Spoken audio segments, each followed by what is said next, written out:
안녕하세요. 역사하는 메시지의 이경준 목사입니다. 지난 영상에서는 방언기도의 개념에 대해 말씀을 드렸습니다. 주로 고린도전서 2장 9절과 로마서 8장 26절, 27절 말씀을 통해서 하나님이 예수님의 십자가 보혈을 통해서 준비해 놓으신 것들을 우리가 잘 모르고 어떤 직분과 사역을 준비해 주셨는지도 잘 모르고 또 문제를 위해서 어떻게 기도해야 될지 모르는 우리들의 연약함을 돕기 위해서 그 모든 것들을 최고로 잘 아시는 우리 성령님이 우리의 혀를 통하여 기도하게 하신다고 정의를 해드렸습니다. 나를 향한 하나님의 계획과 십자가의 공로를 통해서 우리에게 주시는 의의 선물과 치료와 권세와 축복과 사명과 그 사명을 이루기 위해서 주시는 은사를 가장 잘 아시는 성령님이 하나님의 뜻대로 구할 수 있도록 돕기 때문에 방언기도는 우리가 받을 수 있는 최고의 중복이더라고도 말씀을 드렸습니다. 우리가 기도하는 내용을 알 수는 없지만 하나님의 뜻대로 구해주시기 때문에 내가 구한지도 모르는 좋은 응답들이 온다고도 말씀을 드렸습니다. 오늘은 방언기도의 종류에 대해서 말씀을 드리도록 하겠습니다.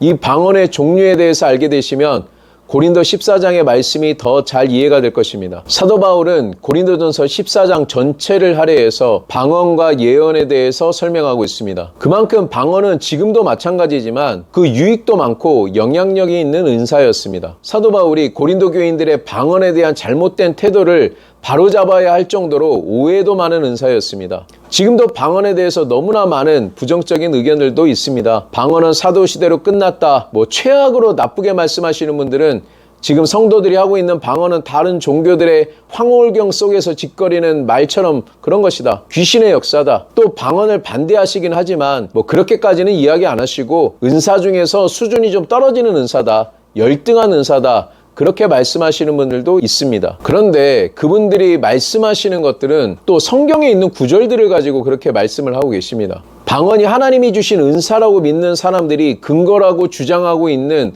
똑같은 구절을 가지고 전혀 반대의 주장을 하시는 분들도 있습니다. 저는 방언이 하나님이 주신 은사라고 믿는 목사로서 저의 의견을 말씀드리도록 하겠습니다. 여러분들이 들으시고 공감하시는 분들은 방언을 받기를 소원하시고 구하시면 하나님이 여러분들에게 선물로 주실 것입니다. 고린도전서 14장 5절에 보면 사도 바울은 고린도에 보내는 편지에 그것을 읽을 사람들에게 말씀합니다. 나는 너희가 다 방언 말하기를 원한다. 성경이 우리 믿는 자들에게 주시는 하나님 말씀이라고 믿는 분들은 나는 너희가 다 방언 말하기를 원한다라는 그 말씀이 사도 바울의 말씀이기도 하지만 하나님의 말씀이라고 믿어야 될 줄로 믿습니다. 제가 역사하는 치유의 메시지를 시작했는데 그 첫 번째 메시지에서 우리가 하나님께 무언가를 받으려고 할 때는 첫 번째 준비해야 할 것이 내가 그것을 받는 것을 하나님이 원하시는가를 알아야 된다고 말씀을 드렸습니다. 나도 그것을 받기를 원하고 하나님도 그것을 우리에게 주기를 원하신다는 것을 알 때에 받을 수 있는 믿음이 생긴다고 말씀을 드렸습니다. 구원도 마찬가지고요, 치유도 마찬가지입니다. 방언의 은사도 마찬가지입니다. 우선은 내가 하나님이 나에게 방언 주시기를 원한다는 것을 알 때 주님께 받을 수 있는 믿음이 생기는 것입니다. 구원을 예로 들어 말씀을 드리면 여러분이 구원을 받은 것은 하나님이 여러분들을 구원하기를 원하셔서 자기의 독생자 예수 그리스도를, 죄 없으신 그 하나님의 아들 독생자를 보내셔서 우리의 죄를 짊어지고 죄를 향한 하나님의 공의로운 진노를 다 쏟아부으시고 내가 다 이뤘다 말씀하시면서 예수님이 그 죄값을 다 치르시고 그를 믿는 자마다 영생을 준다는 것을 알았을 때 주님을 영접하고 구원을 받은 것입니다. 복잡한 건 잘 모르겠지만 남들이 뭐라고 해도 요한복음 3장 16절에 하나님이 이 세상을 이처럼 사랑하사 독생자를 주셨으니 이는 저를 믿는 자마다 멸망치 않고 영생을 얻게 하려 하심이라. 아멘. 하나님은 나에게 영생을 주기를 원하지 않는데 내가 노력으로, 기도로, 열심으로 하나님의 마음을 바꿔서 구원을 얻어낸 것이 아닙니다. 하나님이 그 아들을 보내셔서 나 대신 진노를 받으심으로 그를 믿는 자들은 멸망치 않고 영생을 얻게 하려는 뜻을 충분히 보여주셨고 그 구원을 주기를 원하시는 하나님의 뜻을 내가 믿음으로 여러분들이 구원을 받는 것입니다. 치료도 마찬가지입니다. 아프신 분들은 이 영상 보시고 역사하는 치료의 메시지 1탄을 꼭 보시기 바랍니다. 오늘도 역사하는 방언의 메시지 1탄이나 2탄 영상을 보시면서 나도 방언을 받기를 원한다라고 생각이 드실 때 여러분들이 가장 먼저 해야 될 것이 있습니다. 주님이 사도 바울을 통해서 나는 너희가 다, 물론 이 영상을 보시는 여러분 포함해서 너희가 다 방언 말하기를 원한다라는 그 말씀을 믿음으로 마음에 심으시기 바랍니다. 아직 못 받으신 분들은 입으로 선포해 보십시오. 하나님은 내가 방언받기를 원하신다. 방언을 받는 방법에 대해서도 자세하게 말씀을 드리도록 하겠습니다. 차근차근 방언의 개념과 유익에 대해서 계속해서 공부하실 때 방언의 은사를 받고 싶은 소원이 여러분의 마음속에 넘쳐나시기를 바랍니다. 여러분 늦게 받았다고 걱정하실 거 없습니다. 우리 주님은 나중된 자가 먼저 되게 하시고 먼저 된 자가 나중되게 하시는 것입니다. 방언의 은사를 먼저 받았지만 그 소중함을 몰라서 많이 안 하신 분들보다 지금 그 소중함을 알고 늦게 받으신다 할지라도 열심히 꾸준하게 하시면 제가 앞으로 알려드릴 방언기도의 유익을 다 얻게 되실 것입니다. 이 영상을 집중하시고 잘 들어보시기 바랍니다. 또 이미 방언의 은사를 받으신 분들은 사도 바울처럼 방언을 많이 하시기를 바랍니다. 사도 바울은 방언 기도를 많이 한 사람입니다. 고린도전서 14장 18절에는 나 사도 바울은 너희 모든 사람보다 1차적으로는 고린도 교회 성도들을 말하고 또 성경은 믿는 우리들에게 쓰는 말씀이기도 하기 때문에 저와 여러분들이 다 포함이 되는 것입니다. 내가 너희 모든 사람들보다 방언을 더 많이 말함으로 하나님께 감사한다고 했습니다. 고린도는 대도시고 고린도 교회는 성도가 많은 그 당시 대교회였습니다. 고린도전서 1장 4절에서 7절까지를 보면 고린도 교회는 온갖 죄인들이 복음을 듣고 구원을 받고 교회에 있었습니다. 정말 말도 안 되는 죄악도 말도 안 되는 싸움도 많이 하고 있지만 또 하나님의 은사도 활발한 교회였습니다. 4절에 그리스도 예수 안에서 너희에게 주신 하나님의 은혜로 말미암아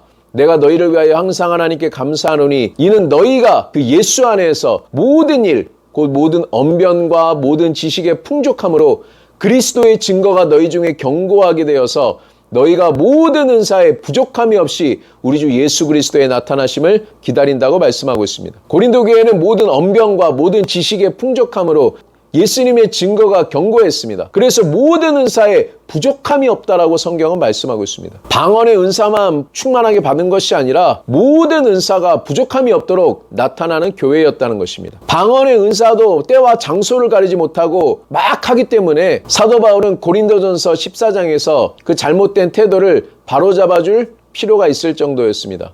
그렇게 방언을 최고의 은사라고 생각하면서 남들 들으라고 하면서 자랑하듯이 하고 다닐 정도로 방언을 많이 하는 교인들이었습니다. 그런데 그런 고린도 교회 성도들에게 사도 바울이 내가 너희들보다 방언을 더 많이 말한다고 쓰기 전에 사람들에게 한 사람 한 사람씩 물어봤을까요? 성도님, 방언으로 몇 시간 기도하십니까? 예, 저는 하루에 3시간 정도 하고 있습니다. 그러세요? 그러면 저보다는 조금 하시네요. 다른 장로님에게 장로님, 아까 보니까 방언으로 많이 기도하시던데 하루에 몇 시간 정도 하십니까? 네, 저는 5시간 정도 하고 있습니다. 저보다는 적게 하시네요. 그렇게 고린도 교회 성도들에게 물어서 어떤 성도는 10시간을 한다고 했고 엄청나게 하는 사람들도 있었을 겁니다. 그것들을 다 물어보고 난 다음에 결론을 내렸을까요? 다 물어보고 나니까 내가 그래도 제일 방언을 많이 하는구나 하고 결론을 내리고 내가 너희 모든 사람들보다 방언을 많이 말하면 감사하노라 하면서 편지에 기록했을까요? 물론 그렇게 한 사람 한 사람 자꾸 물어보지 않았을 것입니다. 그런데 어떻게 물어보지도 않고 사도 바울은 내가 너희 모든 사람들보다 방언 많이 말함을 감사한다고 단언할 수가 있었을까요? 사도 바울은 계속해서 했던 것입니다.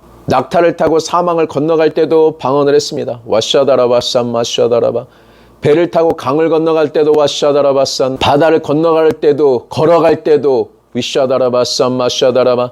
돈이 없어서 텐트를 만들 때도 위샤다라바 쏘와 키비소도다다바 쌈 마샤. 사도 바울은 계속 방언을 했던 것입니다. 그래서 물어보지 않아도 은사가 충만한 그것도 방언 말하는 것을 자랑하던 고린도 교회 모든 성도들보다도 자기가 방언을 더 많이 말한다고 단언할 수 있었던 것입니다. 이미 방언의 은사를 받으신 분들은 성령님이 하나님의 뜻대로 기도의 언어를 주신다고 믿고 바울처럼 계속 하시기 바랍니다. 방언 기도는 영으로 하는 것이기 때문에 여러분의 혼, 즉 이성과 생각과는 별도로 하는 것입니다. 그러니까 일상생활을 하면서도 다 동시에 할 수 있습니다. 이것에 대해서는 시리즈로 계속해서 자세한 설명을 드리도록 하겠습니다. 왜냐하면 아직 방언 기도의 종류를 아직 시작도 못했습니다. 그래도 저의 경험을 잠깐 말씀드리자면 저는 어렸을 때 여러 가지 일을 했습니다. 운전하는 일도 해보고 용접도 해보고 노가다도 해보고 여러 가지 일들을 많이 해보았습니다. 그런데 용접을 하면서도 집중해야 되는 그때도 입으로는 방언을 하면서 용접을 했던 기억이 아직도 있습니다. 여러분도 사도 바울처럼 방언을 할 수 있습니다. 무슨 일을 하든 청소를 할 때든 음식을 할 때든 차를 타고 갈 때든 화장실에 앉아있을 때든 무시로 때때로 계속해서 하시기 바랍니다. 물론 골방에서 따로 시간을 내서도 기도해야 합니다. 그러나 일상생활을 충분히 하면서 방언 기도를 동시에 하시기 바랍니다. 성령님께 여러분을 위해서 최고의 기도를 드릴 수 있도록 여러분의 의지로 이 방언 기도를 계속해서 하십시오. 앞으로 계속 설명을 하겠지만 어떤 획기적인 결과가 없더라도 지금 여러분이 성령님께 여러분의 시간과 혀를 들여서 1시간 기도를 할 수 있도록 내어드린다면 그 1시간 전과 1시간 후에 여러분은 분명히 차이가 있다는 것을 믿으시고 방언 기도를 많이 하시기 바랍니다.